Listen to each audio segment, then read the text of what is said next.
अगर मैं ये कहूँ कि 90 से 95% लोगों को 4K वीडियो एडिटिंग करने के लिए या फिर एनिमेशन करने के लिए जो सिस्टम रिक्वायरमेंट है उसके लिए उनको मिसकंसेप्शन है, तो ये कहना बिल्कुल गलत नहीं होगा।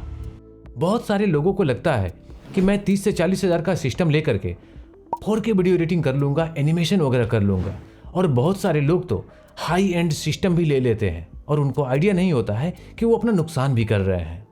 तो मैं आपको इस वीडियो में 6 डिसीजन लेने के लिए कहूँगा जो आपके वर्कलोड के हिसाब से एक बेहतर कंप्यूटर या सिस्टम या लैपटॉप परचेज करने में आपको मदद करेगा। और इसमें एक डिसीजन ऐसा है जो आपका नुकसान होने से बचा सकता है। तो वीडियो को बिना स्किप किए हुए आप पूरा डिसीजन को समझिए, तब जाके आपको समझ में आएगा कि एक बेहतर सिस्टम आपके लिए क्या होना चाहिए। और सिस्टम लेने के बाद आपको पछतावा नहीं होगा कि मुझे काश ये सिस्टम ले लेना चाहिए था। तो आपको ये 6 डिसीजन लेने से पहले जानना ज़रूरी है कि 4K वीडियो आपके सिस्टम को कितना लोड देता है, या फिर एनिमेशन वगैरह करते हैं वो आपको सिस्टम पे कितना लोड देता है। 4K वीडियो जो होता है अलग अलग चीज़ों से आप शूट करते हैं, मोबाइल से शूट करते हैं, एक DSLR कैमरे से शूट करते हैं, या फिर आप सीने लाइन का कोई कैमरा है उससे शूट करते होइएगा। कुछ जो है रॉ देता है फुटेज, कुछ जो है कंप्रेस वीडियो आपको मिलता है। कंप्रेस जो वीडियो होता है वो कंप्रेशन का लोड डालता है, और जो रॉ वीडियो होता है वो डेटा का लोड डालता है। लोड कहीं ना कहीं से आपको आना ही है, और इसका जो है पर फ्रेम का प्रोसेसिंग जो है बहुत ही हेवी होता है। आप देखे होइएगा कि बहुत सारे यूट्यूबर मिल जाएंगे आपको, यहाँ तक कि मैंने भी एक वीडियो बनाया था जिसमें आपको बताया था कि ये देखिए मैं 4K वीडियो अच्छा से अपने सिस्टम पे एडिट कर पा रहा हूँ। 4, 5, 6 फुटेज रख दिया जाता है किसी सॉफ्टवेयर के अंदर, एडोब प्रीमियर प्रो हो या डिवांसी रिसॉल्व के अंदर, और बताया जाता है कि देखिए बहुत ही स्मूथली काम कर रहा है। 3 लेयर 4 लेयर हम लोग रख देते हैं और फिर बताते हैं कि देखिए कितना स्मूथली काम कर रहा है। बहुत सारे यूट्यूबर का आपको देखने को मिल जाएगा। होता क्या है कि जैसे यूट्यूब वगैरह का जो हम लोग वीडियो शूट करते हैं ना, तो बहुत सारे जो लोग हैं बड़े बड़े प्रोजेक्ट नहीं किए होते हैं। पहले मैं बड़ा प्रोजेक्ट नहीं किया हुआ था, तो मुझे भी आइडिया नहीं था कि 4K जो वीडियो एडिट करना है एक्चुअल, तो मुझे सिस्टम का रिक्वायरमेंट कैसा होगा। मैं भी छोटा मोटा कोई भी सिस्टम पे 4-5 फुटेज रख दिया था, और उसमें मैं भी दिखाया था कि ये देखो बहुत ही ईजी से चल रहा है, कोई दिक्कत नहीं है। बड़ा प्रोजेक्ट जब किया जाता है ना, तो उसमें बहुत सारे 4K के फुटेज आ जाते हैं। 1 घंटा 1.5 घंटा का आप कोई चीज़ शूट करते हैं, और उस फुटेज को जब एडिट करते हैं ना, तो उस पर प्रोसेसिंग जो है बहुत ही हेवी हो जाता है। क्योंकि एक तो डाटा का लोड हो गया, दूसरा जो है जब उस पर आप काम करेंगे, काम करने के बाद बहुत सारा पार्ट ऐसा आएगा जिसमें आप एनिमेशन भी करेंगे, बहुत सारा पार्ट ऐसा आएगा जिसको आप डीनॉइज भी करेंगे। डीनॉइज बहुत ही हेवी प्रोसेसिंग लेता है सिस्टम पे। बहुत सारा पार्ट क्या कलर का जो है आपको करना ही है सारा फुटेज को, और कलर करना है किसी में बहुत ज़्यादा ही आप नोड यूज करते हैं अगर आप डिवांसी रिसॉल्व पे कर रहे हैं तो ये सब चीज़ें जब इकट्ठा होता है ना आपके सिस्टम पे, 1 घंटा 1.5 घंटा का वीडियो, तो सिस्टम का औकात पता चलता है कि 4K वीडियो हैंडल कर पाता है या नहीं कर पाता है। तो इस वीडियो में आपको तो पता चलने वाला है। और वहीं अगर हम एनिमेशन का बात करें, चाहे आप कोई भी सॉफ्टवेयर चला लें, ब्लेंडर चला लें या माया या मैक्स चला लें, या फिर होडनी थोड़ा सा अलग लेवल का सॉफ्टवेयर है, वो थोड़ा सा उसके लिए बहुत हेवी सिस्टम होना चाहिए। सिनेमा 4D हो गया। तो ये सब जो सिस्टम है इसका जो रिक्वायरमेंट है ये भी आपको इसमें पता चल जाएगा कि किस ढंग का आप सिस्टम लेंगे, तो ये सब मोटा मोटी चल जाता है। आप मॉडलिंग करेंगे तब तक कुछ आइडिया नहीं लगता है कि ठीक है सब चीज़ चल रहा है, सब बेहतर चल रहा है, एक नॉर्मल सिस्टम है तब भी चल रहा है। लेकिन जब आप रेंडरिंग पे जाते हैं कि मुझे आप वीडियो को बाहर निकालना, एनिमेशन को बाहर निकालना है, तब जाके आपको पता चल रहा है कि मेरा सिस्टम किस लायक है। जब पता चलेगा कि एक फ्रेम के लिए आप 15-15 मिनट वेट कर रहे हैं, तो ज़रा सोचिए 1 सेकेंड में आप 24 फ्रेम कम से कम आप बाहर निकालेंगे, वैसे आप कितना सेकंड का फुटेज होगा उसके हिसाब से सोचिए, कैलकुलेशन कीजिएगा, तो आपका दिमाग घूमने लगेगा कि भाई मैं क्या परचेज कर लिया हूँ। मैं आपको 3 सिस्टम का कॉन्फ़िगरेशन बताने वाला हूँ जो आपको अपने वर्कलोड के हिसाब से आपको चूज करना है। इसमें जो सबसे पहले डिसीजन है वो लेना है कि आपका वर्कलोड कितना है, यानी आप जो PC परचेज करेंगे उस पर आपको कितना लोड देना है। अगर आप 4K वीडियो 5 से 10 मिनट तक एडिट करते हैं, उससे ज़्यादा का काम नहीं है, लास्ट 15 मिनट तक एडिट करते हैं, तो आपको बजट PC की तरफ जाना है। और हल्का फुल्का ब्लेंडर वगैरह का छोटे मोटे प्रोजेक्ट करते हैं तो फिर बजट की तरफ आपको जाना चाहिए, बजट PC की तरफ। और अगर आप 4K वीडियो एडिटिंग 1 घंटे का करते हैं, आधे घंटे का करते हैं, और कभी कभी छोटा मोटा एनिमेशन भी ज़रूरत पड़ता है, वो आप कर लेते हैं। तो उसके लिए आपको मिड रेंज की तरफ जाना चाहिए, और बजट भी मायने रखता है, वो आपको आगे बताऊंगा मैं। और अगर आपका काम एक्सट्रीम लेवल पे है, जैसे कि आप बड़े बड़े प्रोजेक्ट करते हैं 4K का, बड़े बड़े कैमरा का प्रोजेक्ट करते हैं, तो उसके लिए आपको हाई एंड की तरफ जाना है। उसमें अगर माया वगैरह भी यूज करेंगे तो ईजिली सिस्टम जो है हैंडल कर लेगा, होर्डनी भी यूज करेंगे तो सिस्टम जो है हैंडल कर लेगा, और हाई एंड का कोई इन नहीं होता है। जैसा अमाउंट आप डालेंगे वैसा परफॉर्मेंस मिलेगा। और इसमें जो है दूसरा डिसीजन वो आपको लेना है आपको प्रोसेसर के ऊपर, बजट, मिड रेंज और हाई एंड। मैं तीनों पहले आपका वर्कलोड जानना है, दूसरा प्रोसेसर आपको चूज करना है। प्रोसेसर अगर आप बजट रेंज का पीसी खरीदने जा रहे हैं तो उसके लिए आपको कम से कम i5 10th 11th जनरेशन लेना ही होगा, यानी जनरेशन और आगे जा सकते हैं तो और आगे जाकर के एक बेहतर प्रोसेसर आप ले लीजिए। अगर आप मिड रेंज में चूज करना चाहते हैं तो कम से कम i7 12 13 जनरेशन या फिर उससे अपर कोई जनरेशन है उसे आप चूज कर लीजिए, वो काफ़ी बेहतर है मिड रेंज के लिए। अगर आप हाई एंड की तरफ जाते हैं तो हाई एंड की तरफ कोई सीमा नहीं है, लेकिन हाई एंड में भी एक मिनिमम अगर मैं बात करूं तो i9 आपको लेना ही चाहिए। अगर आप राइजन की तरफ जाते हैं तो राइजन 9 में चले जाइए, आप देख सकते हैं जो राइजन 9 में बेहतर प्रोसेसर है उसकी तरफ जा सकते हैं। या फिर अगर आप इंटेल में ही और लेवल का प्रोसेसर लेना चाहते हैं तो Xeon वगैरह का ले सकते हैं। शायद मैं प्रोनाउंसिएशन सही कर रहा हूँ, अगर नहीं कर रहा हूँ तो कमेंट करके मुझे आप ज़रूर बताना कि क्या होता है एक्चुअल। तो ये तो हो गया प्रोसेसर। अब जो आपको तीसरा डिसीजन लेना है वो लेना है अपने ग्राफिक कार्ड के ऊपर, कि आपको ग्राफिक कार्ड कैसा लेना चाहिए। अगर आप एक बजट पीसी बनवा रहे हैं तो उसके अंदर आप कम से कम NVIDIA का RTX 3050 या 3060 जरूर ले।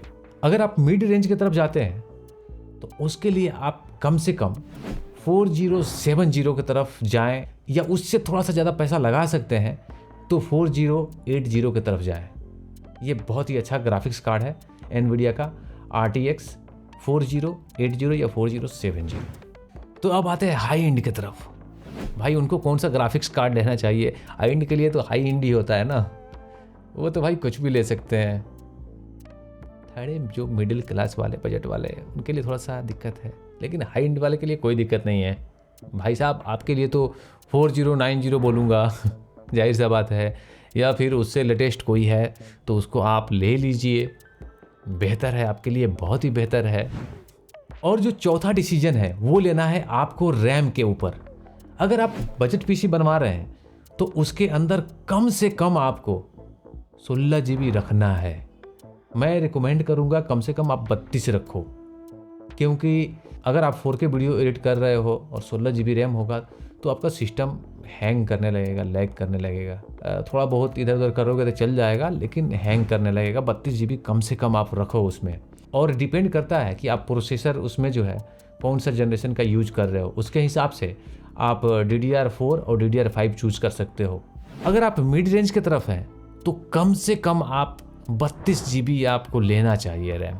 उससे कम जाने का मैं रिकमेंड नहीं करूँगा। उससे ऊपर जा सकते हैं 64 GB की तरफ, लेकिन 32 GB से कम नहीं जाइए। आपका सिस्टम हैंग करने लगता है।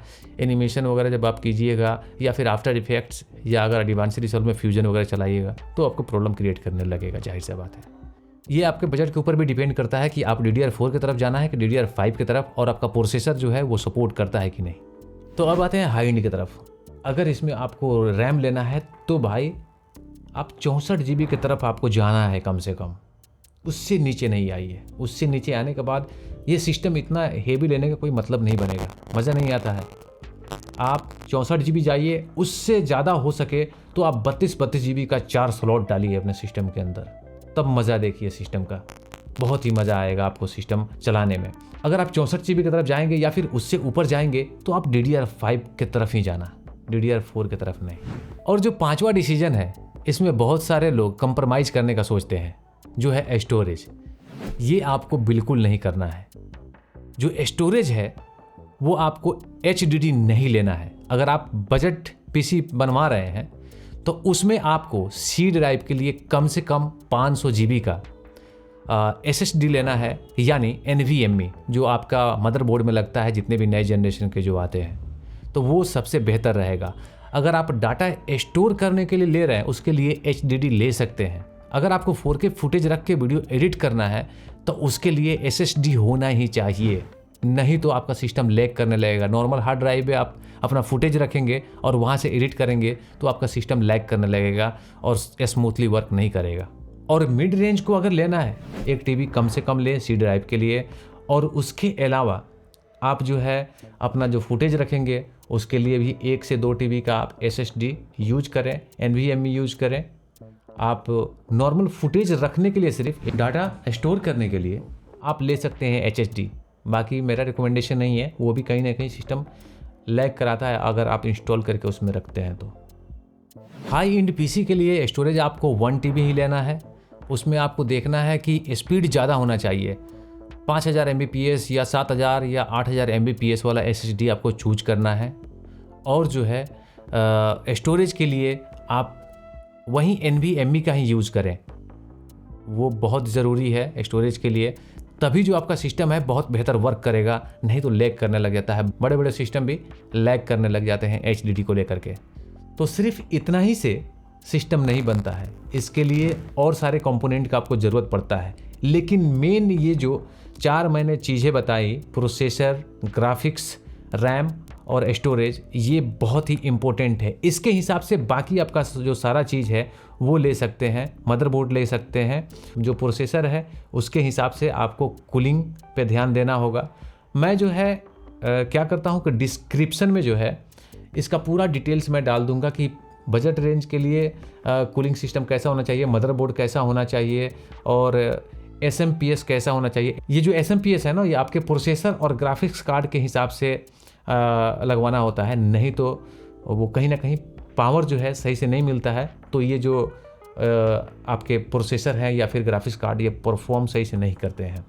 तो ये सारा चीज़ मैं डिस्क्रिप्शन में बहुत ही बेहतर रूप से डाल दूंगा कि मिड रेंज के लिए क्या क्या रिकमेंड है और बजट रेंज के लिए और हाई एंड के लिए। लेकिन पहले आप वीडियो को पूरा देखिए, आप स्किप कीजिएगा तो बहुत सारी चीज़ आपको समझ में नहीं आएगा आगे मैं जो बताने वाला हूँ।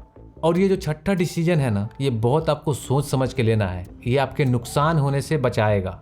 आप भावनाओं में बह के हाई एंड पीसी की तरफ नहीं जाइएगा, क्योंकि अगर आपका काम है 5 मिनट का, आप सोच रहे हैं कि हाई एंड पीसी ले लूँ, ज़्यादा से ज़्यादा पैसे उस पर लगा दूँ, EMI पे ले लूँ, तो ये फैसला सही नहीं है। अगर आपको लगता है कि पैसे आप कमा सकते हैं उससे, तो आप ले सकते हैं, वरना आप हाई एंड की तरफ नहीं जाइए। ये सोच करके आप पहले छोटा पे काम कीजिए, पैसा उससे निकालिए और फिर जाइए आगे की तरफ। और दूसरा क्या है कि उसका जो परफॉर्मेंस है वो आप यूटिलाइज नहीं कर पा रहे हैं। और कोई भी हार्डवेयर का एक समय होता है कि 4 साल या 5 साल के अंदर उसको धीमा होना है। लाइफ टाइम के लिए कोई हार्डवेयर नहीं होता है। आप कोई प्रोसेसर खरीद लिए, सोचिएगा कि मैं इसको 20 साल यूज करूंगा, उसी हिसाब से सॉफ्टवेयर का हिसाब किताब भी बढ़ते रहता है।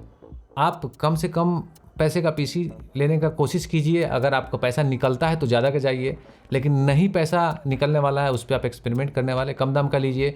उस पर जो है आप 4K वीडियो एडिट कर सकते हैं। ज़्यादा आप अगर लैग कर रहा है तो प्रॉक्सी वगैरह बना करके आप वीडियो एडिट कीजिए। बेशक होगा थोड़ा सा, उस पर आपका टाइम ज़्यादा लगेगा, कंज्यूम होगा टाइम। तो टाइम जब कंज्यूम होगा तो आपको मतलब बहुत सारा चीज़ उस पर आप सीख जाइएगा, उसके बाद आप पैसा कमाने लगेगा, फिर हाई एंड की तरफ जाइए। नहीं तो आपका बहुत नुकसान हो जाएगा, आपको पता भी नहीं चलेगा। और बहुत सारे लोगों के साथ ऐसा होता है। इम्पैक्ट मेरे साथ भी ऐसा हुआ था कि मैं अपना सिस्टम ले लिया और उस ढंग का काम नहीं करता था, और उस सिस्टम का जो परफॉर्मेंस है वो मैंने यूटिलाइज नहीं किया, और वो मेरा सिस्टम का वक्त भी ख़त्म हो गया और मैं कुछ कर भी नहीं पाया। तो आप कोशिश कीजिए कि अपने हिसाब से आप किसी चीज़ को चुनिए। बजट, मीडियम और हाई एंड, ये सोच समझ करके आपको चुनना है।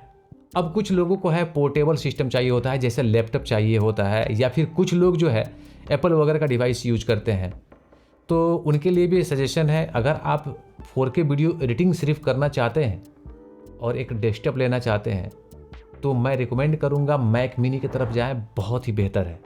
सिस्टम, उसका जो लिंक है मैं डिस्क्रिप्शन में डाल दूंगा, कौन सा आपके लिए बेहतर होगा उसे आप ले सकते हैं।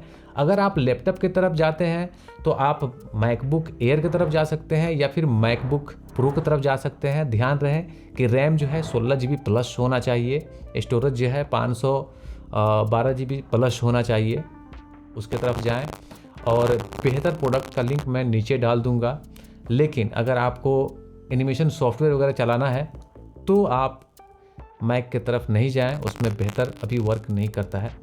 और अगर आप विंडोज़ का लैपटॉप लेना चाहते हैं तो मैं डिस्क्रिप्शन में बेहतर लैपटॉप का लिंक डाल दूंगा, तो वहाँ से जाके आप परचेज कीजिए और परचेज करके आप उसको बढ़िया से उस पर वीडियो एडिट और एनिमेशन कर सकते हैं। ये बात ध्यान रहे कि पीसी और लैपटॉप में बहुत ज़्यादा डिफरेंस होता है परफॉर्मेंस का। जो आपको पीसी 40,000 का देगा परफॉर्मेंस, वो आपका लैपटॉप परफॉर्मेंस नहीं देगा। विंडोज़ की बात कर रहा हूँ। तो दोस्तों ये थे मेरे 4K वीडियो एडिटिंग के लिए सिस्टम रिक्वायरमेंट और एनिमेशन के लिए सिस्टम रिक्वायरमेंट। अभी आप बताना कि आप कौन सा प्रोसेसर यूज कर रहे हैं, और सिस्टम यूज कर रहे हैं या फिर लैपटॉप यूज कर रहे हैं। मुझे कमेंट करके ज़रूर बताना, ताकि मुझे आइडिया लगेगा कि अभी कैसे कैसे व्यूअर जो हैं उस वीडियो को देख रहे हैं। और इसके संबंधित अगर कोई भी सवाल है तो आप कमेंट करके मुझसे पूछ सकते हैं, मैं बेहतर से बेहतर रिप्लाई करने का कोशिश करूँगा। अगर आपने मेरा बेस्ट 3D सॉफ्टवेयर के बारे में वीडियो नहीं देखा है तो डिस्क्रिप्शन में लिंक है या फिर आई बटन पे जाकर के देख सकते हैं कौन सा वीडियो एडिटिंग सॉफ्टवेयर पे काम करना चाहिए, कौन सा बेहतर है। तो उसके लिए भी मैंने वीडियो बना करके रखा हुआ है, वो भी आप आई बटन पे क्लिक करके देख सकते हैं या फिर डिस्क्रिप्शन में लिंक है, वहाँ पे जाकर के देख सकते हैं। तो दोस्तों अगर आपको वीडियो अच्छा लगा हो तो वीडियो को लाइक कर दीजिए, चैनल को सब्सक्राइब कर दीजिए और दोस्तों के साथ शेयर कर दीजिए अगर उनको कन्फ्यूजन है सिस्टम परचेज करने के लिए। मिलते हैं किसी अगले वीडियो में, तब तक आप हंसते रहिए और मुस्कुराते रहिए।